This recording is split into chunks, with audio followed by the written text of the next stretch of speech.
Stories we design. So, as designers, we are always in contact with businesses and brands and that have similar purposes, could be in the same industry, and they could be running the same they could have the same modes of operation, they could be selling the same products.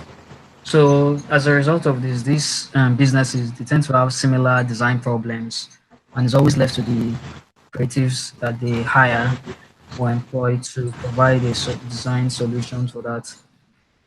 So in order to make one brand stand out for the other in a sea of brands that are selling similar products in the same industry, it's one of the solutions that one could use for that is visual storytelling. So let's get right into it. So once upon a time, and this is a story about a man. It was originally told by David J.P. Phillips, an international speaker. So he talked about a a man, I think he was a curator, who went to a museum and he bought from the museum, I think it was an antique shop, he bought a small item, like a mantelpiece of some sort, a decorative item, and he bought it for 99 cents. And then he asked some writers, to craft a story around the item. When they crafted the story and he put it up for sale, the same item. Originally, I just said it was 99 cents. After he put it up for sale with that story, he ended up reselling the item for $62.95. And he mass produced it and he made over $1,000 on it. That's the power of storytelling. And that's how it adds value to simple objects of everyday life. And that's also how it adds value to businesses and their products as well. So visual storytelling is the use of images, videos, and posters to create awareness and generate engagement and traction and draw people towards businesses and their products in order that it sticks to the minds of the viewers, the audience. And it's generally a marketing tool, it's a marketing strategy, but it can also be used by designers too in our execution of design deliverables too. It's used by brand strategists, it's used by marketers, mainly in video advertising, on-screen advertising, and in other areas of advertising. So not just in design, in script writing, in the movie industry, in novel writing, all forms of literature. Storytelling is a major tool, and the reason it works is because of these two areas that I'm about to go into now. So David J.P. Phillips again spoke about the angel's cocktail and the devil's cocktail, and to him in neuroscience and neurology, the angel's cocktail is really a mix of hormones in the brain that are released when a person listens to a story. Apart from information and storytelling, differentiating between information and storytelling now. When you hear information and facts and figures and statistics, all you hear are just numbers and words. But when you listen to a story, your brain is always anticipating what's going to happen next. You always want to know what's going to happen next until the ending of the story. So when you listen to a story, these hormones are released in the brain: endorphins, dopamine, oxytocin, and serotonin, and they create boosted focus, memory improvements. They make you more motivated, they make you more generous, they make you more empathetic, and you bond more with the storyteller. And that's how businesses and huge brands. That's why they invest a lot in advertising. Because when you watch their adverts, when you listen to their stories on TV, or when you read about them, you're able to empathize more with them. You remember them more. You remember the brands more because of the increased focus and the improvement in memory. You The viewers are more memorable of they remember more of the brand, and it sticks to their minds more, and they empathize more with the brand, and that makes them more likely to buy the products of the brand. And in opposition to that is the devil's cocktail, which is made up of cortisol and adrenaline. Now when these are released in the body, they induce stress in the body. They are one of the it's cortisol that is released, and adrenaline. They are both released in the body when a person is exposed to stressors in their environment. And these stressors, apart from being in the environment, they could also be in the the content that we expose ourselves to in audio and video formats, and even illustrations too. So they lead to memory impairments, poor decision making, irritation, intolerance, and reduced creativity. So they are likely to push people away from whatever it is that is causing this release of the hormones. Now, moving into Joseph Campbell's monomyth. Now, Joseph Campbell he's a writer, and he in his research he spoke about the monomyth, which is basically a system of storytelling that has gone through various cultures, various traditions all around the world. It's something it's a common theme in different cultures and traditions and peoples around the world they where they pass down stories from generation to generation. And all these stories follow a similar cycle. They all follow the same theory around the world, myths, traditions, stories, and they survive for thousands of years. And they all share this fundamental structure called the monomyth. And it simply goes that a hero who goes on an adventure he- from the world of common day, from his regular life, he lives his regular life. Just think of any character.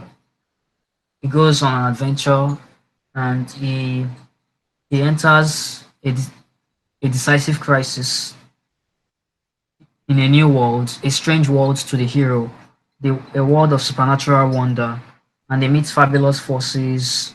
He encounters different characters, allies, foes, enemies, mentors, and what have you, and even love interests.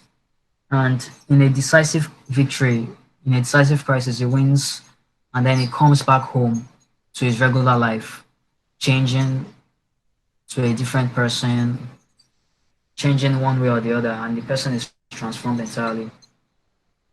So this system of storytelling exists in different cultures and different places around the world, and they all follow this same routine.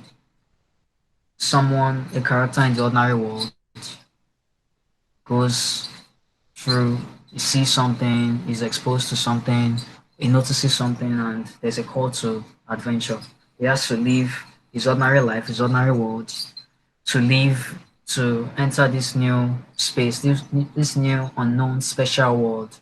And initially, the person is reluctant, he refuses, he doesn't want to go, doesn't want to leave his comfort zone, doesn't want to leave his ordinary life. Then he's pushed by different forces into this special world, maybe through meeting a mentor or something happens. Then he crosses that threshold. He meets, he goes through different tests, different allies, different enemies. He undergoes all manner of changes.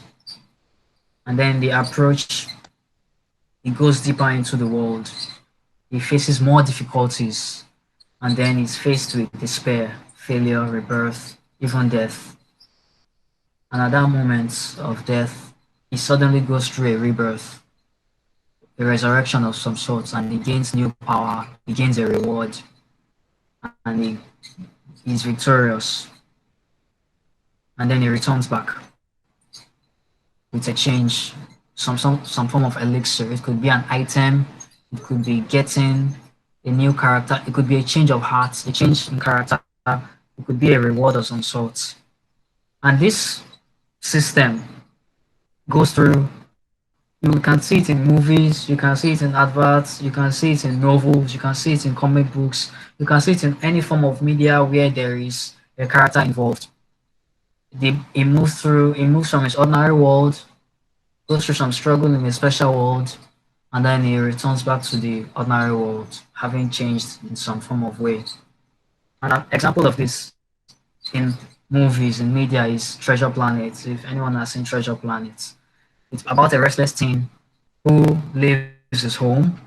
He journeys across the universe as a cabin boy aboard a spaceship, and later he discovers that a trusted friend on the group on the ship is actually a scheming pirate with mutiny on his mind. And you can apply this to many different stories. Let's try Lord of the Rings now, for example. It's about the hobbits. They live their ordinary life. Frodo Baggins lives his ordinary life because a ring is bestowed upon him to destroy, and his mentor is Gandalf. He originally doesn't want the ring. He gives it back to Gandalf, but he eventually is forced to take the ring because Gandalf says only a hobbit can hold on to the ring and take it to Mount Doom to destroy it. So he meets different people along the way. He meets a dwarf, he meets an elf, he meets a man, and the journey gets harder and harder upon him. He goes through all manner of tests along the way. He meets a a golem, a sly golem that tries to take the ring from him until he eventually destroys the ring with help of his friend Sam, and then he returns back. Another one we could use is an anime, Bleach, for my fellow anime fans out there. Bleach is about a young high school student who can see ghosts. Spoiler alert for those who haven't seen Bleach.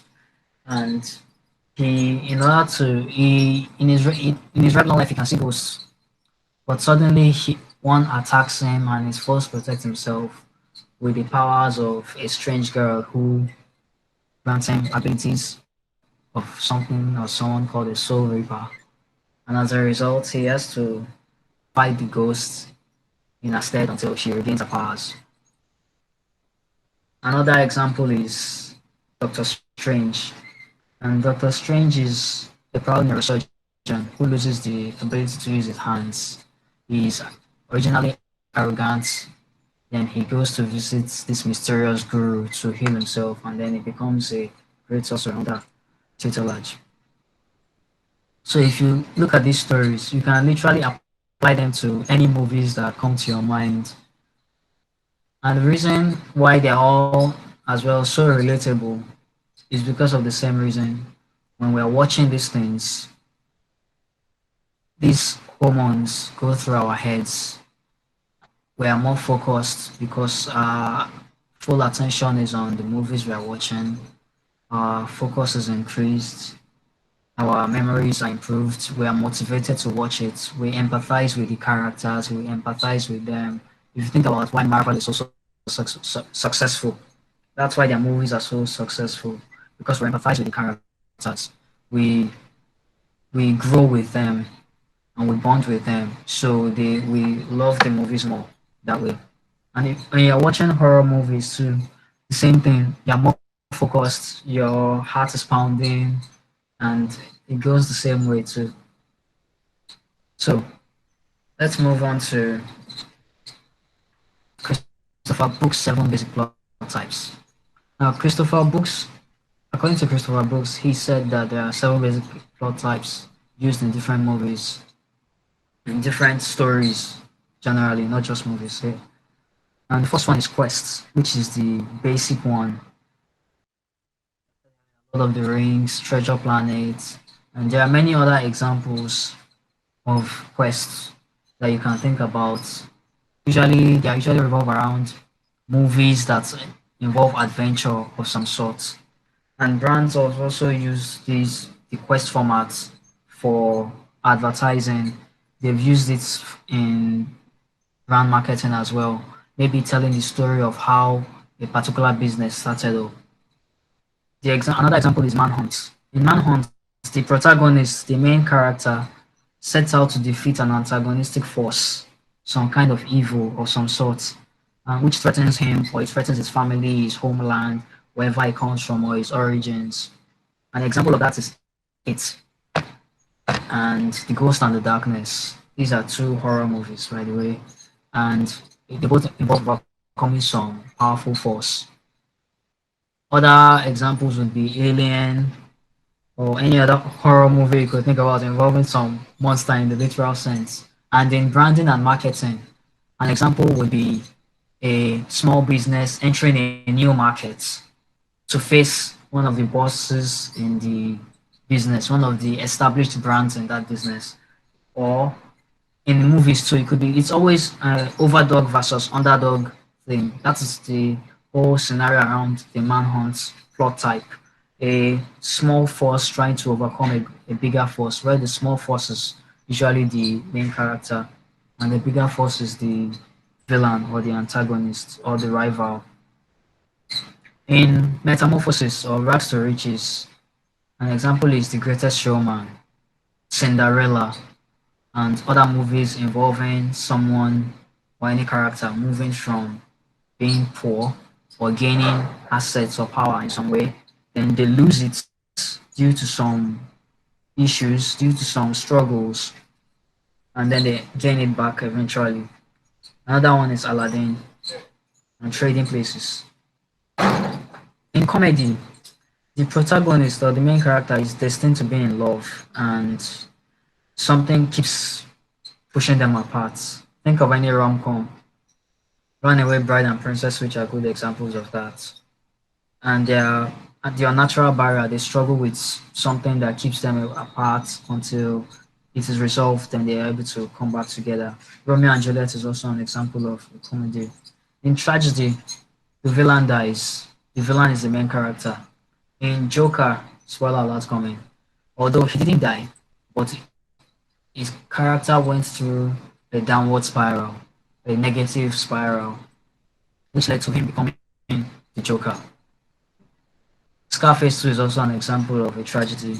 And you guys can also mention different ones in the comments, stories that you know you can relate to using these plot types too. Rebirth is a situation where the main character is not likable, nobody likes them, or they have some character traits that makes them repulsive to the viewers. An example are Doctor Strange and Thor. These two were both proud of themselves and they had to change in order for them to redeem themselves and gain their powers in one sense. And Voyage and Return, example is Bleach and Alice in Wonderland. In fact, Alice in Wonderland is a classic Voyage and Return story because of what the character had to go through in the process. So moving on, stories, everything we've been through just now, all the stories require a struggle where someone needs something, someone wants something, someone desires something, and something is getting in their way. And even in everyday life, the same thing. It's the same scenario, and it's part of the reasons why we can empathize with characters in Nollywood, in Hollywood, in pop culture, and in movies, and the stories we see and the stories we read. We desire. There's always a struggle for something. Maybe it is an asset, a material object, or maybe it is even a skill you are trying to acquire, a training you are going through. There's always a struggle of some sort that you have to overcome, and there's something getting in the way of getting that thing. But eventually, upon overcoming that struggle, people don't get what they desire, but they get what they need instead, and they learn from their struggle in that way. So, Act 2 of our story, the audience. When you're designing, when a client comes to you with an issue, you have to understand that the client is not the hero, but the audience of the client is the hero. The people the client is going to be selling their products to is the hero, the buyer. And then this is their journey in a similar format to the hero's journey. They have a limited awareness of the problem they are facing, whether it clients themselves or the audience or the buyers of the clients. They face sometimes they don't even know that they have a problem. Sometimes they don't even know they need the client's solution to their problem. They don't know that they have the problem.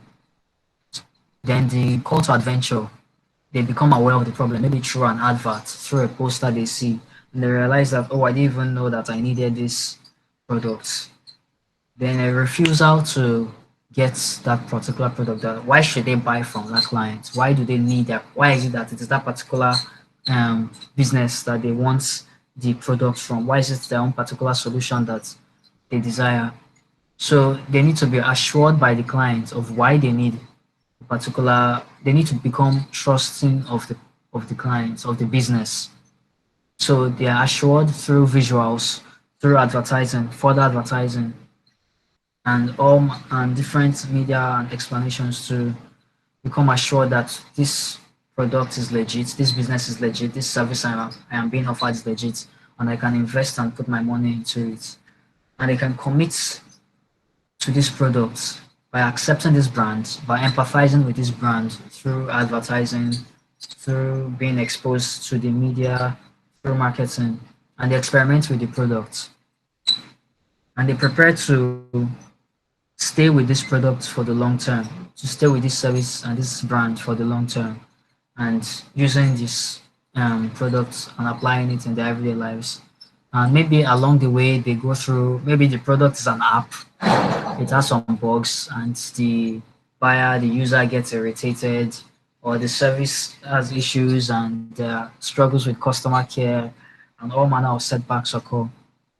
But eventually, as all those things are resolved, the buyer accepts the product and they are motivated to continue using it and they find benefit in it and they spread the word about it because they have accepted this brand fully into their lives now and they return to normal and it becomes the new normal as a result.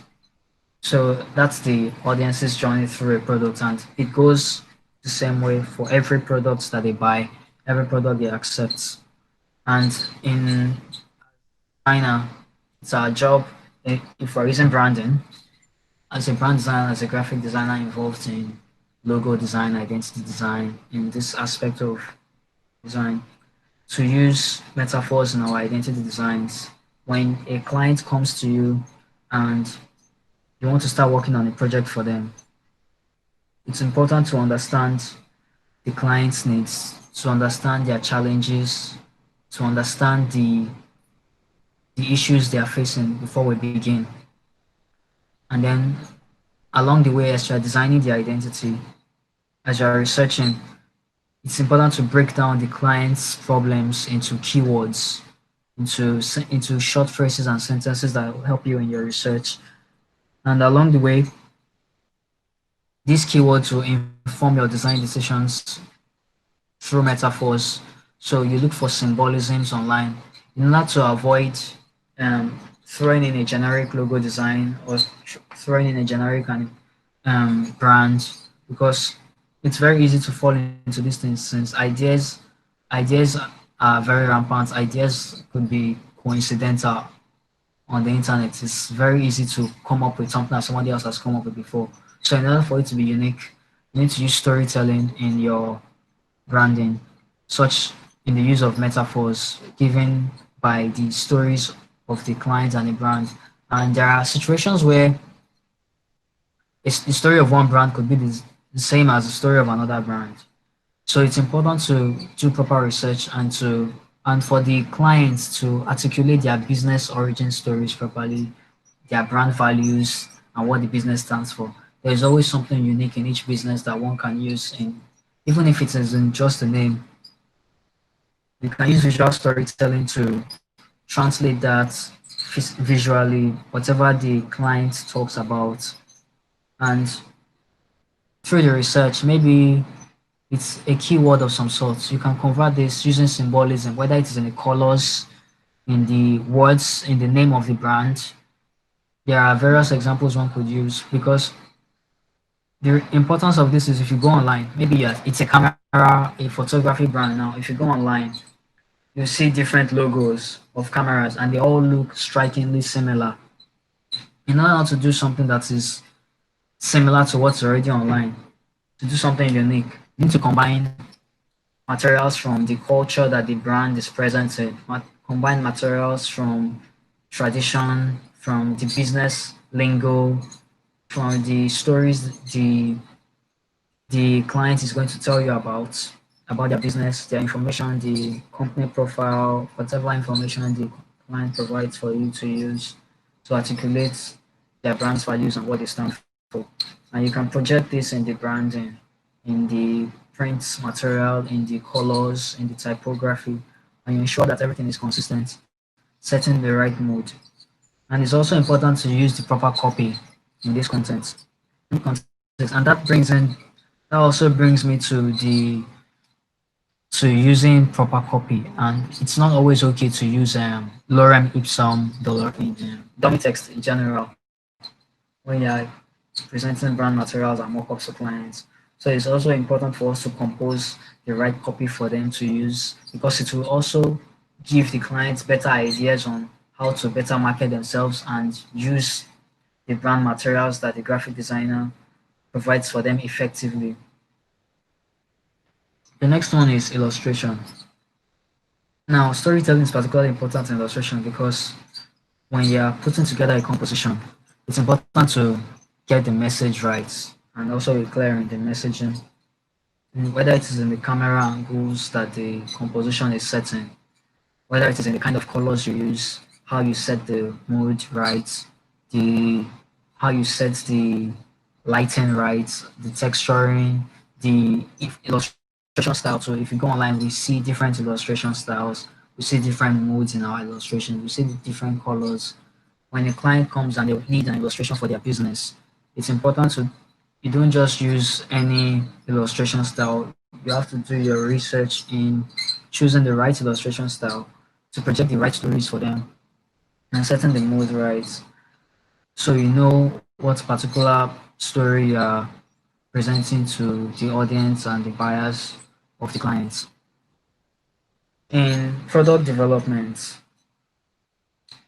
it's important to see the big picture and to understand the project overview from user stories, from the persona creation. It's also important to understand the business challenge and to maintain proper design practices that are both functional and aesthetic because these are the materials that the buyers and the audience of that business are going to be exposed to. And that is how they will form their ideas about the brand and the image of the customer. These are the things that will form their perspective and their opinions on the business. It's important to understand the business challenge before going into any development or any stuff. But before you start designing interfaces, before you start wireframing, before you start plotting any charts of any sort, it's important to understand the business challenge and see the big picture of the project, understand the people involved in the project, the stakeholders, the programmers, the developers, the person in charge of the research, the UX researcher. So it's important to understand the broad overview because if you focus on one minute area of the project's pipeline, you won't see the big picture and it won't help in informing your design decisions. It's important to know every aspect of the project because they will inform your design decisions and they will also help you in telling the story of the brand in the kind of materials you'll be using in the industry and the particular culture you are providing that business for because there are some materials, there are typefaces and different symbols that you could use in one setting, in one culture, in one country that might not mean the exact same thing in another culture and another country. Like for example, now I was reading about colors recently and I found out that the color green is used for vitality and health in one country, and it also symbolizes bad luck and death in another country. Like in Nigeria now, red means danger and death, and in and it also means aggressiveness and love. And in other places, it means something negative. In eastern areas, it means romance. It means sex. It means it means other things. It means energy and vibrance. And so we have to use the right graphic elements to tell the right stories for the audience that we are presenting the business to. Now, in motion design, before we go into animation, we need to understand the client's target audience, the demographic. We need to, before we start storyboarding, we need to know what the client's business is about, particular challenges they're facing, whether it is even an explainer video they need or just an advertising video.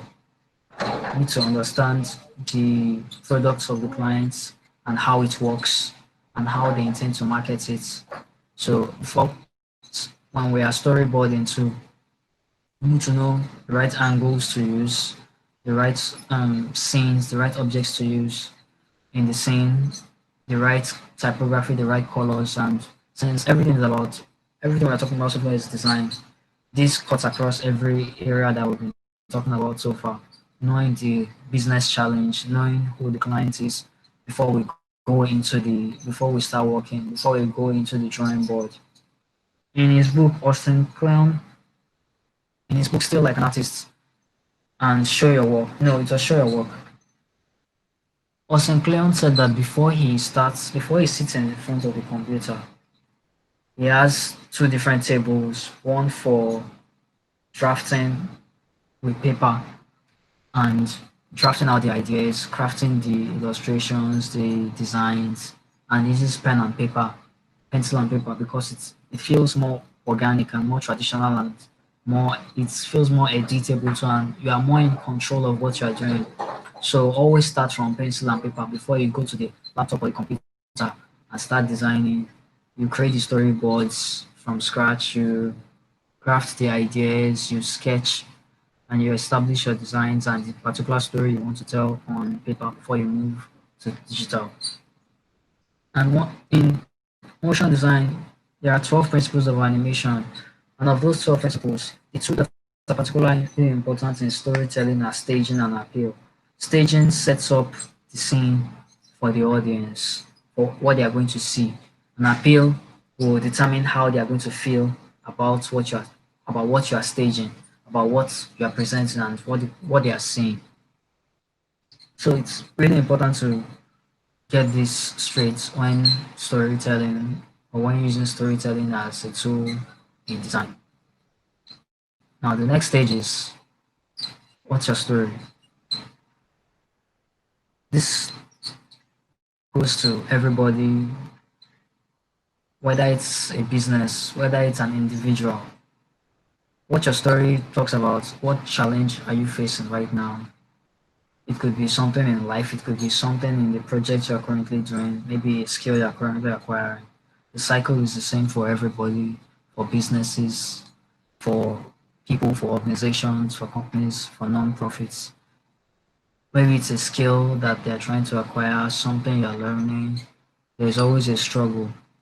Stories are about struggle and overcoming them, and it cuts across cultures. It goes through every single aspect of life.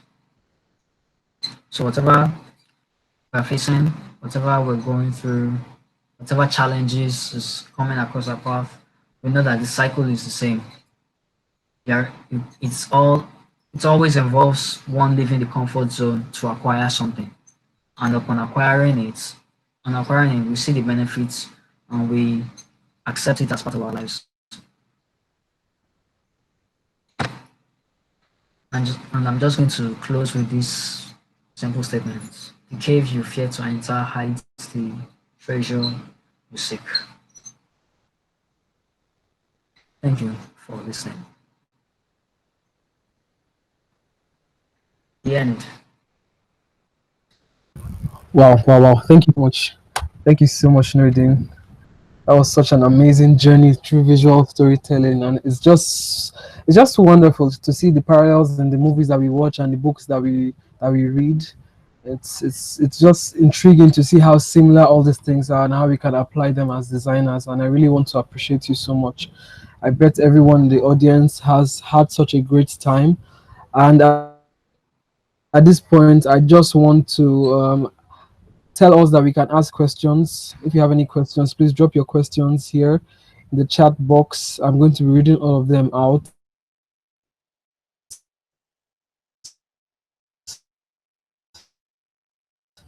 as many as I can.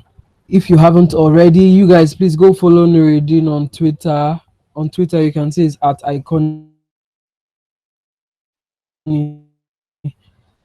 awesome guy. You can also check his website. He's done so many things. So Wonderful I'm open to storyteller. questions now. So if you guys have any questions or you even want to apply the story circle to any movie, you can drop them in the chat. So you have any design questions on how to apply visual storytelling in your graphic designs. So,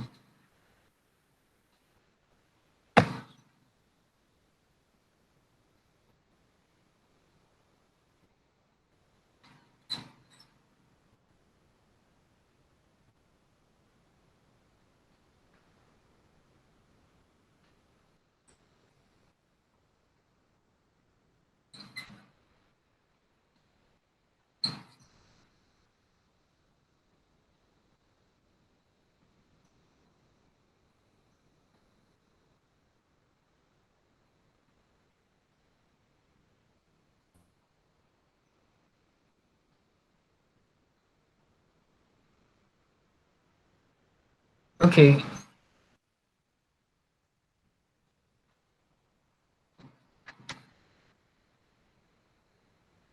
okay. So let me take the first question first. How mention something the 12 principles of design animation design. Okay, the 12 principles of animation. There are the 12 principles of animation were are a set of rules that a motion designer applies to um, motion design. They were originally created by Ollie Johnson, one of the animators, the original animators at Disney. And the two of the principles, like I said, are staging and appeal. So these principles are used by like motion designers and anybody working in animation, in crafting animation. The the 12 are the first one is staging, the second one is squash and stretch, the next one is anticipation, and the next one is timing. We have slow in and slow out. We have arcs like circles, arcs, and there's secondary action. There's exaggeration and appeal, and the other ones follow through and overlap. One of the major places you could read about them is The Illusion of Life. If you look for The Illusion of Life, it's a book online. It was written by Ollie Johnston and one other person, and it talks about how to use the 12 principles of animation in motion design. Um, the next question is, how do you approach storytelling in design that is still like a flyer or a poster? It's basically the same thing. So you talk about the putting together a poster design or a flyer now is about knowing the message of the flyer or the poster. You understand what the client wants, what the business is about. If maybe it's an event poster now or a promo poster, you understand it's fairly simple in putting the composition together. You talk about the origin of the business, the industry, you understand the colors to use and the typography to use.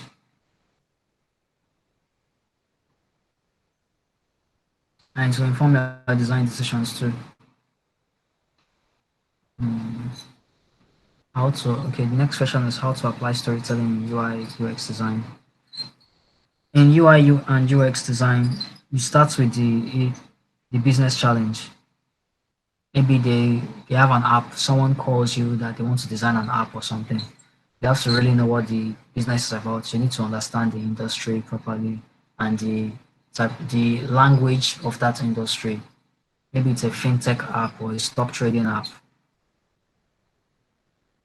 You talk about you understand that industry particularly well and the problem that the client's product is trying to solve, the app or the website, and you make sure you ground yourself in that industry and you ground yourself in the client's company and their business, and using the right typography, the right colors, the right design elements. You're able to put once you can put together a proper product for them.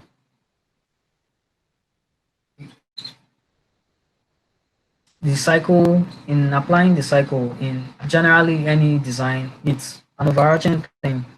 When you want to apply storytelling to any problem, whether it is poster design, it's all goes through. If you want to apply to this cycle now, our ordinary world for the client would be the business problem or the business challenge or whatever the brief says.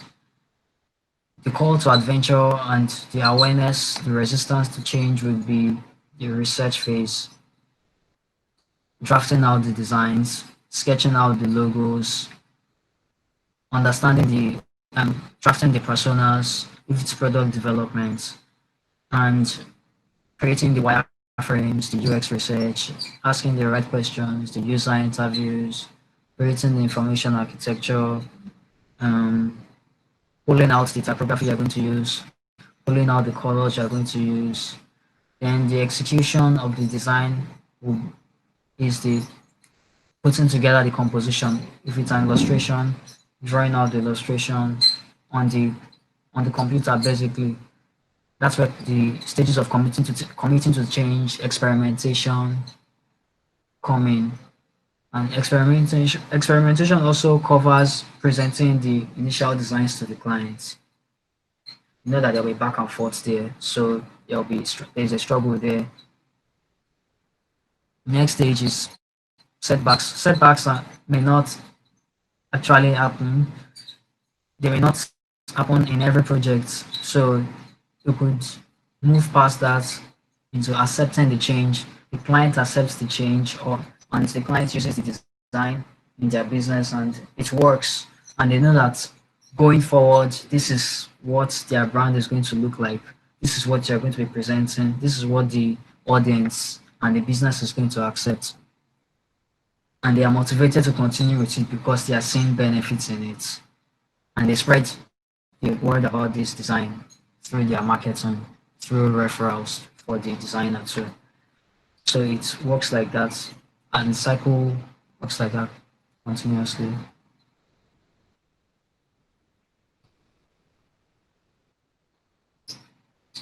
How does storytelling work in creating user stories, user personas, and case studies?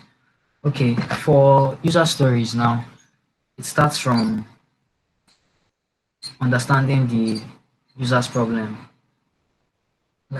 When creating the personas now, you research the demographic that the business is targeting for their products. You understand the user's needs. Through user interviews, we can also understand through the kind of questions we ask the clients, the kind of questions we ask in the user interviews. We understand the pain points of the clients. We understand their needs. We understand how the app is going to be integrated into their lives. The particular point in time when the users are going to be using the app, because it's not every time the user is going to have the app on their is going to be using the app. It's not every time it's going to be they're going to be addicted to it, or they're going to be opening it all the time. We have to know when they'll be using it. Are they going to use it when they're driving? I sorry, not driving. Are they going to use it when they're commuting? Are they going to use it when they are on the road? Or are they going to use it when they're at home? Are they going to use it when they're in the office? We have to know which part of the user's life the app is going to influence, and how that particular part of their life is going to change. What kind of struggle they are going through currently in that area of their life, in So it works that way. In visual storytelling works in telling the user story, the personal story. That's why they are called user stories, because it highlights the current state of the user. It highlights the struggle the user is going through, and it highlights where the app is going to come in solving the user's problem, and highlights how the users are going to interact with the app going forward, how they are going to be engaged with the app. And that is how the user persona is created through the stories from the user. In case studies,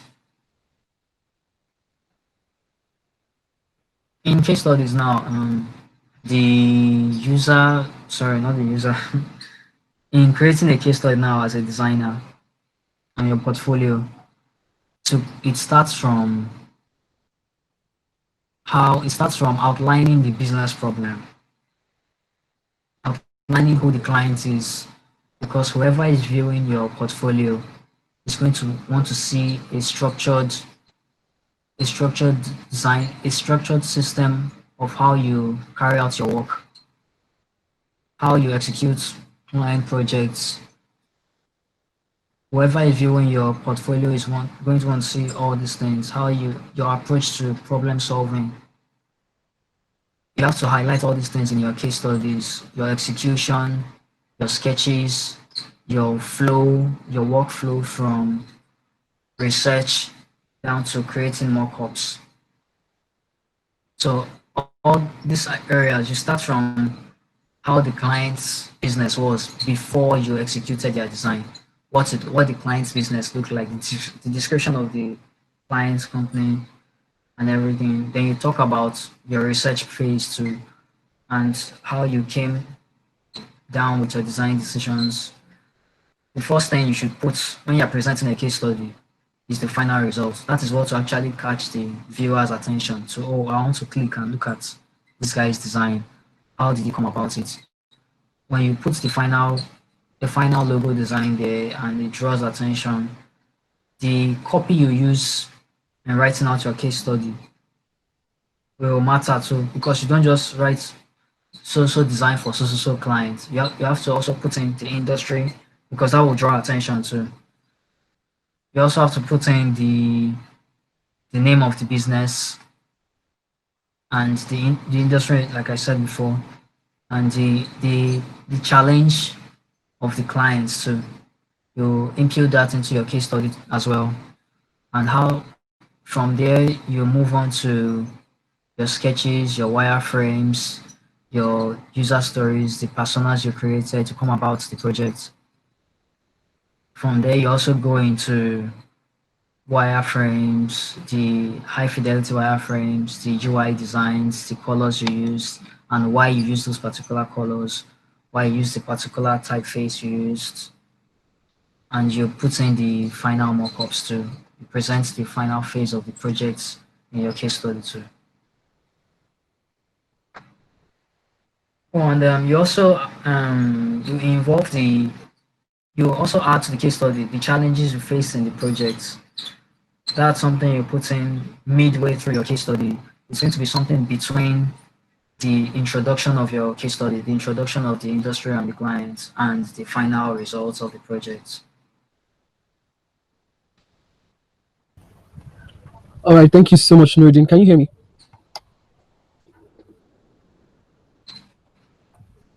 This has been an awesome session. Thank you guys for coming around. At this point, we have to call it a day. Thank you so much, Nurudeen, for coming around.